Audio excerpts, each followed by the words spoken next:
शिवाय।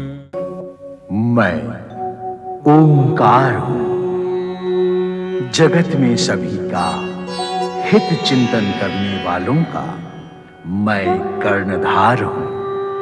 पर जो प्राणी स्वार्थ, वासना और अहंकार के वश होकर प्रकृति के नियमों के विरुद्ध जाते हैं, उनके लिए मैं भीषण प्रहार हूं।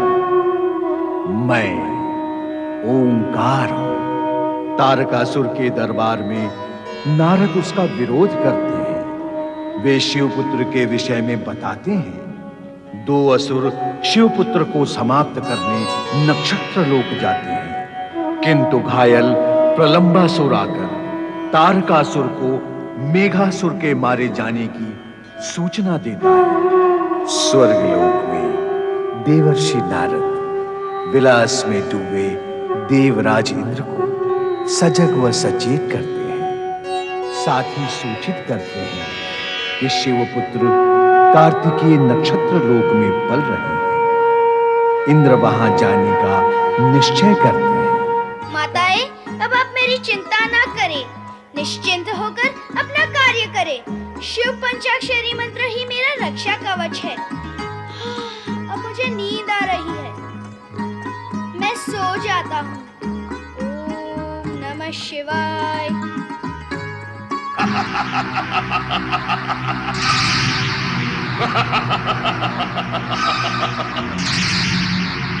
कहाँ है शिवपुत्र, जिसने हमारे सेनापति को मृत्यु के घाट उतारा है?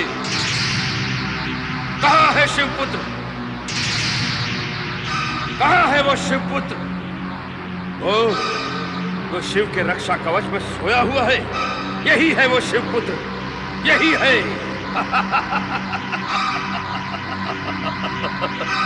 शिवपुत्र जो मेरा काल बनेगा? नहीं, मैं पासा ही पलट देता हूं। मैं इसका काल बन जाता हूं।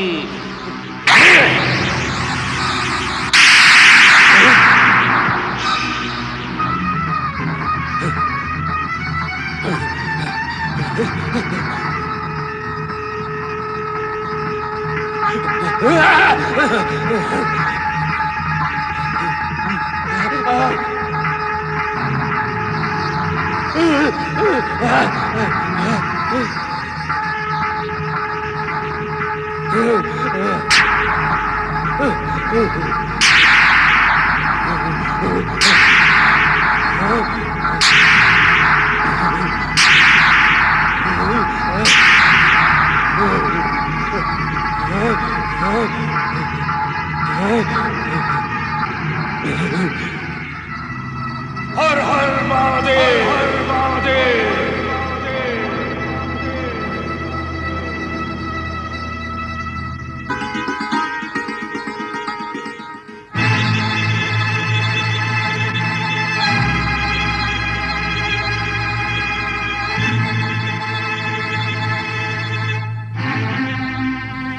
कौन है आप? कहाँ से आए? यहाँ किस लिए आए? हम स्वर्गाधिपति इंद्र हैं, स्वर्गलोक से आए हैं। शिव पुत्र को देखना चाहते हैं। शिव पुत्र का जन्म क्या देवताओं के देखने के लिए हुआ है? कहा और माना तो यही जाता है कि शिव पुत्र का जन्म देवताओं के कल्याण के लिए हुआ है। परंतु यदि तुम शिव पुत्र हो तो कैलाश पर न होकर इस नक्षत्र लोक में क्यों हो? देवर्षि नारद की बात पर विश्वास नहीं होता। देवर्षि नारद के वचनों पर अविश्वास करने वाला स्वयं भी विश्वास योग्य नहीं हो सकता। बालक, बालक अपनी सीमा का उल्लंघन ना करो। वह कार्य तो आप कर चुके हैं, तभी तो नक्षत्र लोक में आ सके हैं। दूसरों को शिक्षा देने वाला स्वयं अशिक्षित क्या है? तुम्हारी वाणी में ज्वाला है। यही तो प्रमाण है मेरे शिव पुत्र होने का। हम ये प्रमाण नहीं मानते।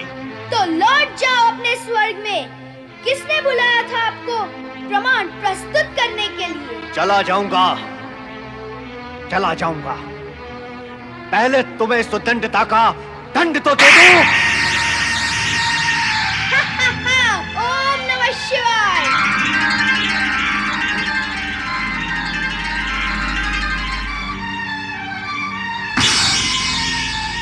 ओम नमः शिवाय। सावधान इंद्र, तुम अपने शत्रु तारकासुर का वध करने वाले का ही वध कर रहे हो। यही तो शिव पुत्र कार्तिकेय है जो तुम्हारे शत्रु तारकासुर का वध करेगा और जिससे पूरी मानव जाति व देवगण का कल्याण होगा। शिव पुत्र होने के नाते ये तो आपके पूज्य हैं।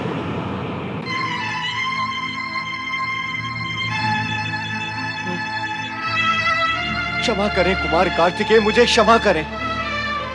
ब्रह्मवश मुझसे अपराध हुआ है।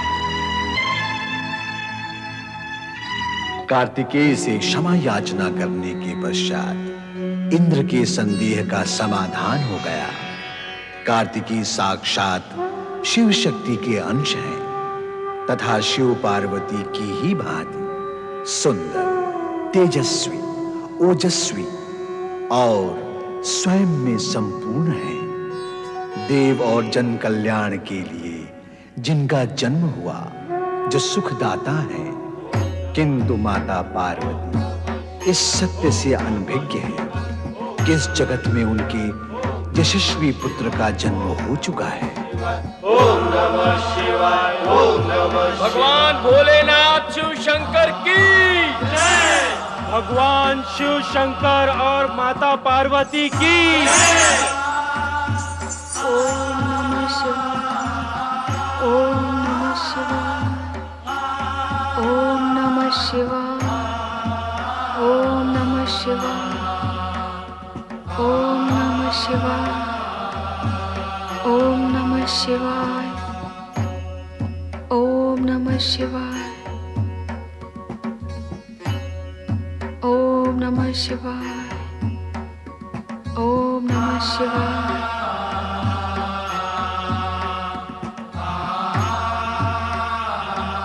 पति परमेश्वराय नमो नमः।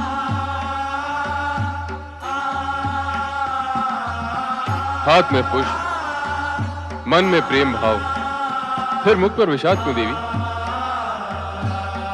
मैं स्वस्थ हूँ स्वामी।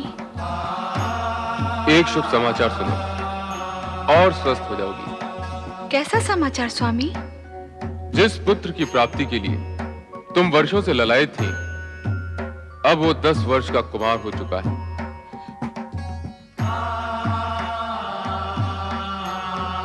मेरा पुत्र?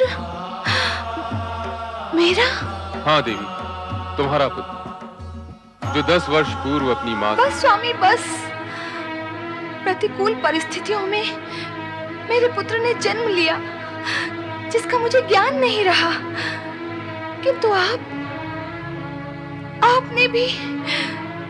आपने मुझे बताया तक नहीं कि हमारा पुत्र 10 वर्ष का। मेरे साथ ये अन्याय, एक माँ के साथ। शांत हो जाओ देवी, शांत हो जाओ। तुम्हारे मन की पीड़ा को मैं समझ रहा हूं। तुम भी उस समय की परिस्थिति को समझने का प्रयत्न करो जिसके कारण यह अप्रिय घटना घटी। आप सर्वशक्ति संपन्न हैं। आपके समीप ऐसी अप्रिय घटना क्यों घट गई स्वामी? सर्वशक्तिमान भी प्रकृति के सूक्ष्म नियमों से बंधा रहता है। वैसे भी शिव पुत्र को 10 वर्षों तक 6 कृतिकाओं के मातृत्व और वात्सल्य को पूरित करना था, ताकि जगत उसे कार्तिकेय के नाम से जान सके।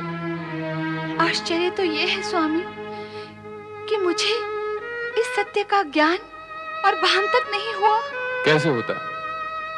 तुम तो उस दिन क्रोध और उत्तेजना में देवताओं को श्राप दे रही थी, किंतु इस घटना से पूर्व जब मैं कैलाश भवन से बाहर आया तो अग्निदेव ने कबूतर का रूप धारण कर शिवतेज की ज्वाला को ग्रहण तो कर लिया, किंतु उसे सहन नहीं कर पाए। और गंगा के शीतल जल में पहुंचकर ज्वाला से मुक्ति पाई। यही शिवतेज गंगा में प्रवाहित होता हुआ सप्तऋषियों की पत्नियों के शरीर में प्रवेश कर जाता है, जिससे दग्ध साध्वियां अरुंधति के सुझाव पर पंचाक्षरी मंत्र का जाप करती हैं, जिसके प्रभाव से शिवतेज पुनः जल में बहने लगता है। तत्पश्चात शखन नदी के तट पर पुत्र कार्तिकेय का जन्म हुआ। आपकी कथा और पुत्र की व्यथा दोनों सुन ली मैंने, पर अब क्या बाधा है? मुझ में और मेरे पुत्र में अब और कितनी दूरी है और कितना विलंब है? कब होगा माता और पुत्र का मिलन? शीघ्र होगा देवी। प्रतीक्षा का समय पूर्ण हुआ। प्रतीक्षा भी आपने ही की है, मुझे तो उसका अवसर ही नहीं दिया आपने। बताइए कब मिलेगा मुझे मेरा पुत्र? अब तो उसके बिना एक एक पल भारी हो रहा है।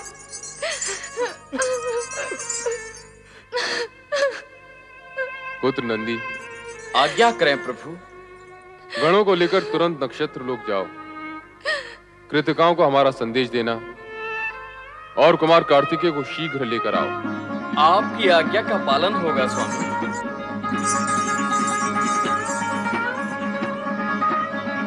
कैसा होगा मेरा पुत्र? मैंने तो अपने लाल को अब तक देखा ही नहीं। एक बार आ जाए मेरी बाहों में तो मैं उसे इतना स्नेह दूंगी जितना जगत में किसी माँ ने न दिया होगा। मेरा पुत्र, मेरा कार्तिकेय।